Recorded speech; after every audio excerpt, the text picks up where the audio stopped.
Welcome to the Heal Your Hunger Show, where we get to the heart of why you overeat and how to stop. If you struggle with food and weight like I did, welcome home. Welcome to the Heal Your Hunger Show. I'm so happy to have you here. I feel honored that you've joined me, and we're going to dig right into a great topic. If you're here for the first time, welcome. If you struggle with food and weight, you are so in the right place. We deal with the real issues that drive people to the kitchen time and time again, even though they know better. So that's really what it's about, is why do I keep craving those ooey gooey chewy foods? What's really happening? It's not because you lack, a diet or a food plan or an exercise plan. God knows you've probably had enough of those already, and they haven't done the trick. So getting to the causes and conditions and what's really going on, that's really been what has healed me. And that's what I share with other people in my programs. So thank you for joining me, and let's dig right in.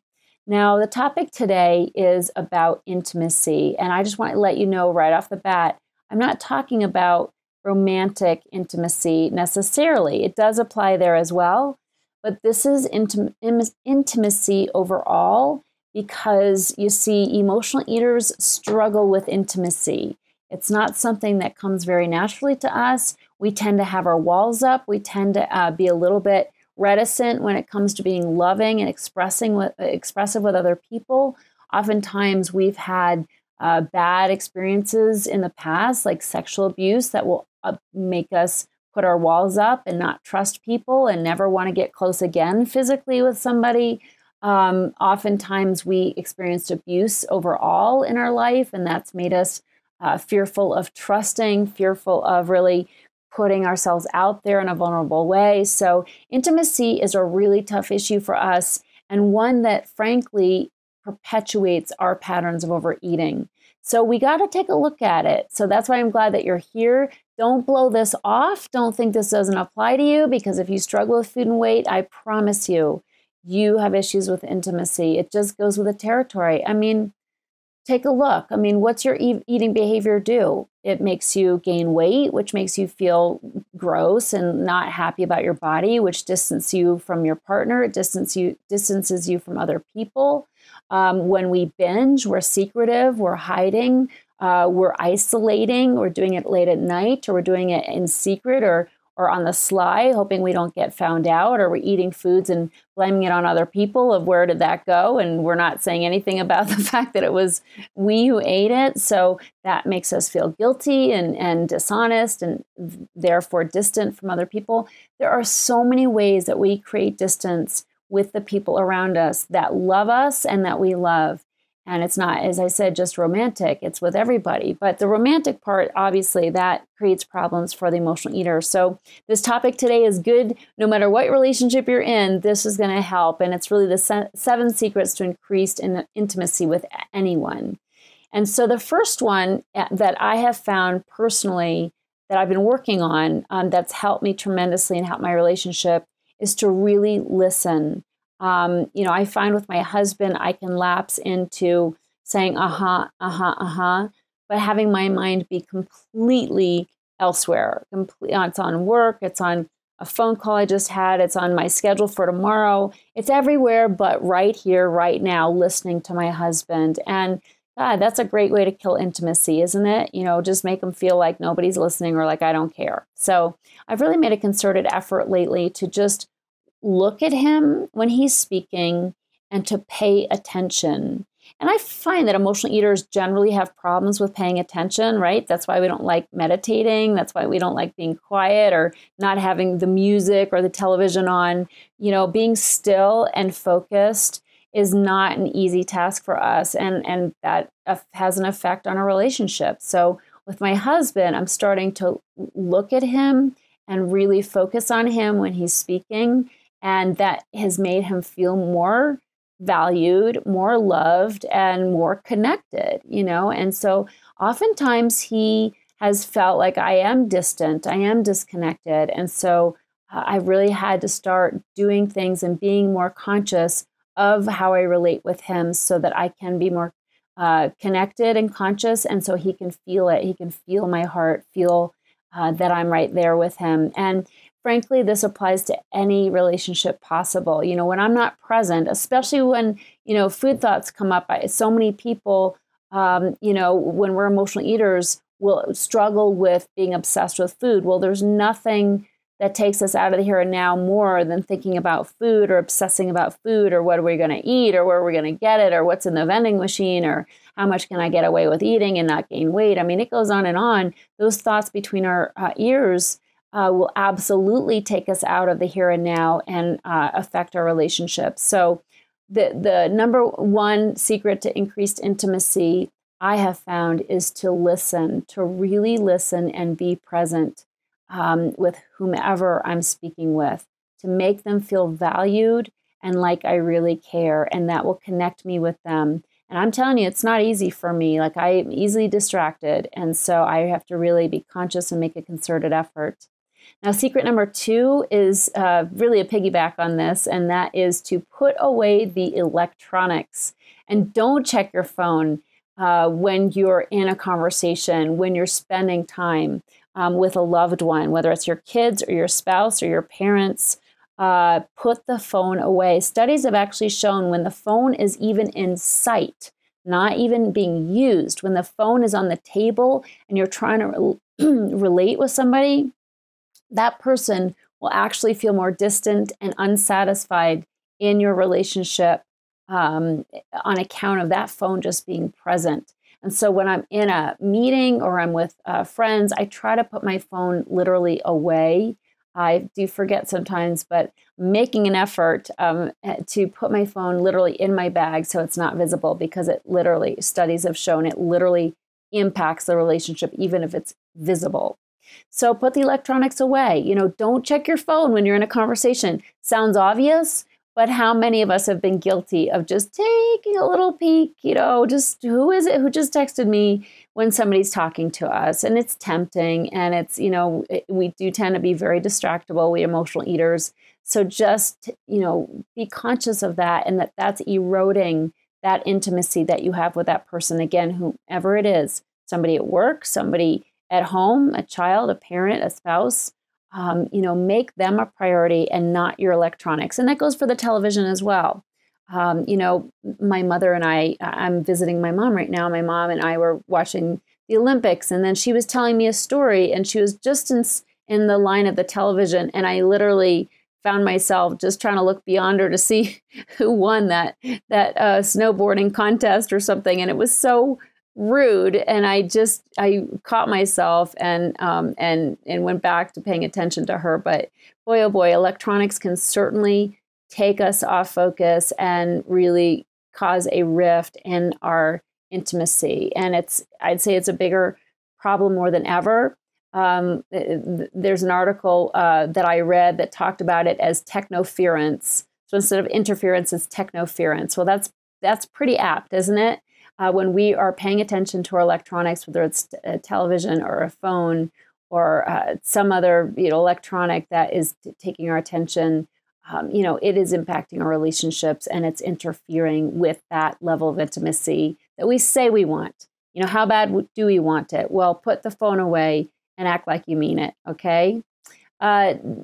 Secret number 3, don't allow interruptions when you have scheduled time together. This is so important. If you're having dinner with your family, let the phone go. Turn the ringer off. Don't answer the phone. Don't take a call. Make it about whomever you've made time to be with. Okay. Don't interrupt that time. And again, these are all things I'm working on, guys. This is something I'm working on because I've been guilty of taking a call when that person's sitting there wanting to spend time with me. And most of all with my husband. And I just have to, either get permission to take the call if it seems like it's very important, or let it go, turn the ringer off, turn the phone off, put it away in my bag so it's not sitting there eroding that intimacy, potential intimacy. And so just don't allow interruptions. If you schedule time for somebody, give them that time, give them the gift of your time and your attention. And don't succumb to the temptation to answer the phone or to tend to something else when you've made that special time to be with somebody. That will totally increase the intimacy that you have with that person when you make them feel important, and you make them important by not getting distracted. Okay, secret number 4 is express your gratitude. You know, we can be grateful for a lot of things in our lives, but how often are we vocal about it? And so I want you to really work on being expressive. Start today, okay? Today, say something that you appreciate about the person that you love, whether it's your kids, your parents, or your family members, or spouse. Okay, say something you actually appreciate them. Somebody challenged me recently to call a few people that I really respect and love, and to just tell them what it is about them that I respect and love. And it was a great exercise because I got to express myself and things that are already in my heart. I feel these things all the time. You know, I admire somebody close to me. I just, you know, the way they handle something, or their ambition, or the way they're loving and present with somebody. I may appreciate it, but I don't express it, and I don't express gratitude for it. So go the extra mile, pick up the phone, tell somebody how much you actually appreciate them and are grateful for them, and tell them specifically why. And you will be amazed at how that increases the intimacy. Is it a little scary sometimes to lay yourself out there and to be so vulnerable? Of course it is. But do it. It's not, you're not going to get hurt by telling somebody something good about them. They will just, appreciate it. They'll smile. You'll make their day. And maybe they'll even pass it on to somebody else. So just try that. Stop being so silent about the things that are in our heart and expressing them instead, and really making people feel warm and loved. And that is a great way to increase intimacy in your relationships. Now, the next secret to increased intimacy is to hold hands. And this is something that is literally proven by studies have proven that when you hold hands, it literally decreases pain and it brings a sense of calm to somebody. And so, this is a great thing, and it's so simple, and people have been doing it for centuries, right? Holding hands, it's such a simple, small gesture. We're buying all these cool apps and all these cool, appliances or electronics, and we're reading all these articles, and we're doing so many different things, and spas and brainwave, mechanisms and whatnot, when all we need to do is hold somebody's hand. And I will tell you, I'm visiting my mom in Colorado, and several times since I've been here, I've only been here 24 hours, but several times we've held hands. We took a walk and held hands the entire time on the walk. We were downtown today and held hands. And it was so sweet. It was like the sweetest thing. And I don't normally hold hands with my mom, but she's my mom and I love her to pieces. And so why not hold her hand? Sure, I'm not a kid anymore, but it was really sweet. And I'm so glad I did that. And it was even a little uncomfortable just because I don't normally do that. But she didn't seem to mind. And I certainly enjoyed it. And it just was sweet. So you can do this with your spouse. Obviously, you probably do it with your kids if they're little. But what about when they're grown? I find in Europe, they're really good at this, being physically close with people that you love, even of the same sex that you're just friends with. So many girlfriends just hold hands, and they're not in a romantic relationship. They're just, they share love and they share friendship and they hold hands, and so many people hold hands, and it's a much more frequent custom for them than it is for we Americans. We tend to be very stoic and isolated and independent and, doing our own thing. And that's physically as well. But connecting by holding hands is the sweetest thing. And it's literally proven to increase oxytocin as well in the body. And that's the feel-good hormone. And why not? Why not make somebody feel good, bring them a sense of calm and a feeling of being loved by holding their hand? And the neat thing is you both get the benefit at the same time. Secret number 6 is to compliment often. And this has made a big difference for me in my relationship with my husband. Is there's so many things I love about him. And I talked about it on last week's podcast, right? I sang him a song and I wrote a list of all the things I love about him. Well, besides the song, I also have been really making an effort to tell him when I think he's funny, to tell him when I think he's smart, to tell him when he's made a good decision. And, I've never really done this that freely or often. I've just appreciated him. I thought he's cool. I thought he's funny. I thought he's smart. I thought these things, but I didn't actually take the time to vocally say, what a great decision you make, and thank you so much. I mean, I just wouldn't say it. And nowadays, when he says something funny, and he is very funny, I say, I love your sense of humor. And boy, oh boy, when I say that, he just lights up. He just beams from ear to ear. And he loves it when I approve of him. He loves it when I appreciate him. And he's almost like a little boy. And men are that way. They just want to be respected and loved. They're very simple. So I tell my husband more often than ever now, when there's a quality about him that I appreciate and notice, I vocalize it. And boy, it just makes him so happy, and it increases our intimacy absolutely instantaneously. So I want to really challenge you to do that, to really vocally compliment people. And you might at first feel awkward, like, oh, I'm making a big deal, or I might embarrass them or whatever, but it's a bunch of hooey. I mean, just take the time to say, wow, you really did a good job on that project, or you really did an awesome job shoveling the snow, or wow, I really like how you handled that, or I absolutely love how tender you are with the kids, or whatever it is. Make note of it and vocalize your appreciation for that trait in that person, and it will absolutely make you feel good, make them feel good, and increase your intimacy immediately. And the last secret to increased intimacy is to be thoughtful.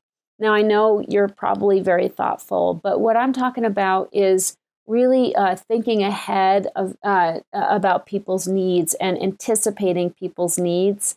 And this is just a wonderful quality. And whenever I do this, whenever I have my eyes peeled for what's going on in a situation, and I anticipate somebody's needs, or somebody's crying and they've got tissues in their hand, I bring them the waste paper basket, or I bring them a tissue if they're crying, or, somebody's looks like they're going to have trouble putting their boots on, and I come over and I say, can I help? Or somebody's struggling with something, and you offer to help. I mean, just amping up the thoughtfulness a little bit more. Again, most people listening to this are very thoughtful already. As emotional eaters, sometimes we can be too thoughtful in other people's space, or too codependent. So that's not what I'm talking about. I'm talking about just getting, looking beyond our noses, because we are also self-obsessed, looking beyond our noses and thinking about other people's needs and what might be helpful for somebody, and just speaking up about it. And just, even if somebody doesn't take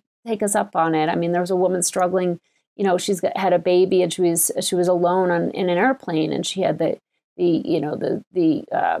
seat for the child, and she had all the bag and all the different things. And I stayed. I didn't get off the plane. I just stayed in another row next to her, and I said, hey, can I help you? And she declined my offer, and I offered again at the baggage claim. She had more baggage now, and I said, my offer still stands, and she again declined. But it felt so good to be thoughtful of her needs and try to help her, even though she declined. I think it probably made a difference that somebody noticed, what a big load she was carrying and how hard it was for her to maneuver with a child in hand. So whenever we can be thoughtful like that and get out of ourselves, we're going to feel good, they're going to feel good, and we're going to increase our feeling of intimacy. And so much of this is about us, isn't it? I mean, this is not about literally, making ourselves more intimate with other people. This is really about our sense of self-worth, our feeling of value. When we give back, when we connect, when we are vulnerable, and we are expressive and loving toward other people, that makes us feel good. That opens us up, opens our hearts, and allows, spirit to heal us, allows us to feel connected and to have that healing connection happen. And we're all the better for it. but other people get the benefit as well. And so it's a win-win. You know, the oxytocin is flying, you know, when we're connecting and feeling intimate with other people. That beautiful feel-good hormone is doing its work on us and increasing our mood and helping us feel more loved and more loving and just more worthwhile in the world. And we do need that as emotional eaters. The more worthwhile we feel, the better we will treat ourselves and the more loving we'll be to ourselves and to other people. So I challenge you to go through and see where you can amp up the intimacy. Okay, where can you increase your intimacy with these 7 secrets, which are number 1, to listen, to really listen to the person you're talking to. Number 2, put the electronics away. Don't check your phone. Don't leave the phone out. You know, put it aside, turn off the phone, really make those connections and be present and avoid technoference. Number 3, don't allow interruptions when you have a designated scheduled time with somebody, or even if you don't, when you're with somebody and you're engaged, you know, don't allow the interruptions. You know, put that person first. Don't let other people hijack your conversation. Number 4 is expressing gratitude, really vocalizing what you appreciate about somebody. Make them feel good and make you feel good in the process.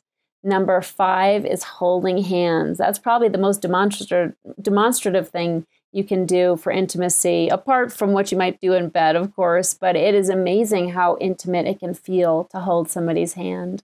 So give it a try. Number 6 is to compliment often. Say nice things to the person that you love and other people around, even somebody at the store who handles a situation that you think is you know, well handled. Speak up about it. If you're in Whole Foods and somebody goes and gets the vegetables for you from the back, you know, because the ones on the shelf are bruised, you know, go and tell the manager, you know, tell the manager how good that person was and express it to that person also. Compliment them on what a good job they're doing. And the last secret to increased intimacy, of course, is being thoughtful, anticipating other people's needs and making them feel really valued and loved. So I hope that's helpful to you. I wish you all the intimacy in the world. Stretch beyond what's comfortable. Okay, if we just waited until we were comfortable, we probably wouldn't get very far. So go beyond the comfortable. Put yourself out there. You're not going to get hurt. Very seldom will somebody, you know, cause you pain on account of your being sweet and loving and generous with them. So give it a try. It's time. You know, you're not a child anymore. The danger is gone, hopefully. And it's now time to open our hearts and really be the loving person that we want to be, and really to have the intimacy that we so crave. And that's the bottom line here, is that we crave intimacy. And so much of the time we're overeating because we lack it and we're afraid of it. And so now's the time to turn that boat around and start increasing the intimacy in your life. And you will see a big difference in your relationship with food. So thanks so much for listening. I so appreciate it. And I appreciate you're also leaving a review on iTunes. That will make a big difference and help other people find this show. So thanks for being part of the Heal Your Hunger show today. I'll see you in the next show. You take care. If you enjoyed this show and want to get free support, insider health info, exclusive invites to events, and more, visit HealYourHunger.com.